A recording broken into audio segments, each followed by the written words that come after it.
In 2019, Jane was found on the streets of China wrapped in this packing tape.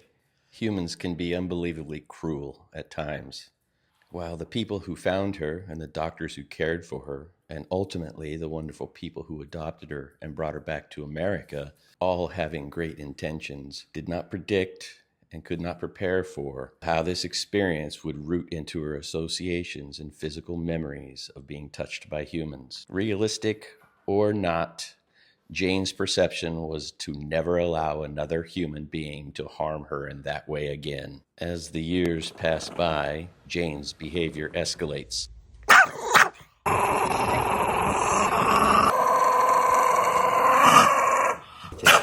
Jane has found her way to me and my pack, and we have painstakingly helped her understand that toys and space are for everyone to enjoy. So that she felt heard, Jane was given permission to be as intense as she needed to be. She was also allowed to leave any conversation when she felt it necessary. The time has come for Jane to go to the next level and learn to be touched by a human without concern. That's my thumb.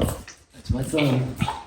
This is a behavior expectation drill. Jane did nothing wrong, and I am not correcting or punishing her. It is simply time that Jane find comfort in being touched by humans. The behavior we're looking to design here is the comfort in being touched by a human, which is necessary in many areas of life, whether it's to pick them up, to put them in the car, pick them up to give them to the veterinarian, being touched and groomed and brushed and nail trimmed. And almost every human wants to interact in a social way with their dogs by petting them.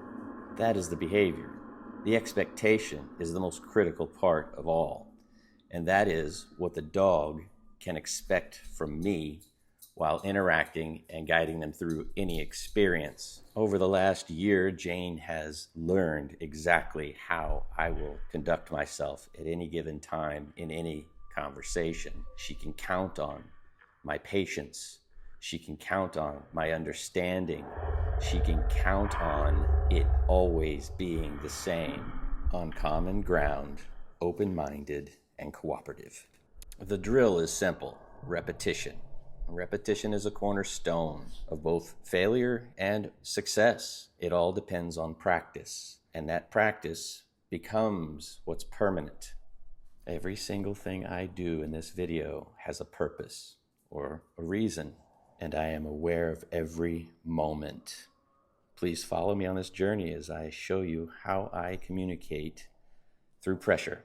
So we begin, I pick Jane up. This would be physical pressure.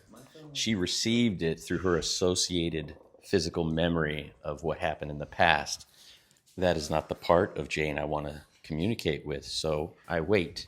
I realize I don't have a good grip on her, and I contemplate whether or not I should start over. I commit to what I'm doing and adjust myself. Jane is allowed to resist. I'm not mad at her. In fact, resistance is critical to the process.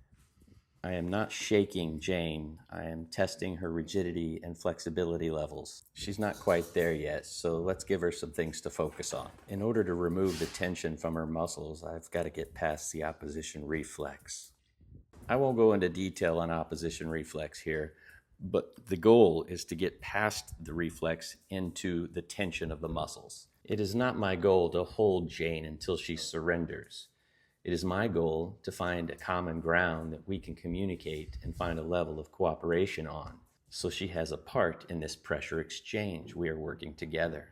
As I reduce the pressure and allow her feet to touch the chair, it is the muscle tension in her response that has me increase my pressure and lift her back up. As I put her back down, she has the opportunity to relax her muscles. And there are setbacks along the way. My grip is not good.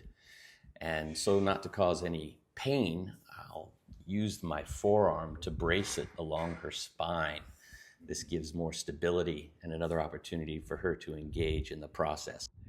Here you're going to see Jane begin to recognize the process.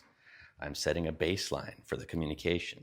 I give you something to do, you respond with something.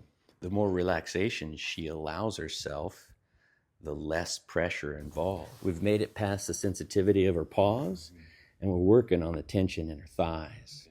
The next step we're getting real close to here is to get that butt on the chair where we will engage the spine.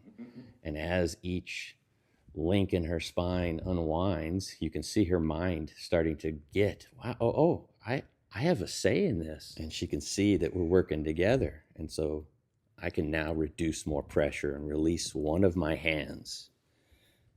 And she's like, what?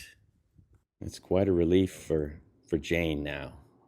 The only pressure that's on her from me is literally my hand just kind of in place. And I'm constantly reducing and reducing, increasing, reducing to stabilize and allow her the opportunity to completely unwind. It's at this point where I start to really allow less and less pressure. I'm right at the fur level. I'm not even touching the skin. It gives Jane time to process what has happened, what is happening, and for her to understand that she is not in trouble. She is allowed to leave when she is ready. And that is the ultimate point of a behavior expectation drill. We will begin again and repeat this over and over until her associated response to being touched by a human has changed. As you can see, Jane is coming into full relaxation. Her eyes are nice and soft. I'm not petting her. I'm just simply touching her, letting her adapt to being touched by a human without reaction or fear that something bad will happen. It's during this time that I decide today's behavior expectation drill is just a template. I wanted to test her thresholds. I want to see how she recovers. She's very resilient. And I'm looking forward to beginning this behavior expectation drill on a daily basis so that we can get Jane past that unfortunate past experience that she had. She's allowed to leave here, and of course, she's going to leave fast. She doesn't want to be controlled. Nobody wants to be controlled. As this drill progresses, you will see that she wants to be in my lap. You will see her not want to run away. She's completely free to run away. That's the whole point. You're not trapped forever. You can leave. I need her to leave the way she does so that when she gets to a place that she knows is safe, she turns around to see that I am not chasing her, that I'm not upset. No one is upset. And then she confides in her pal Tuxedo.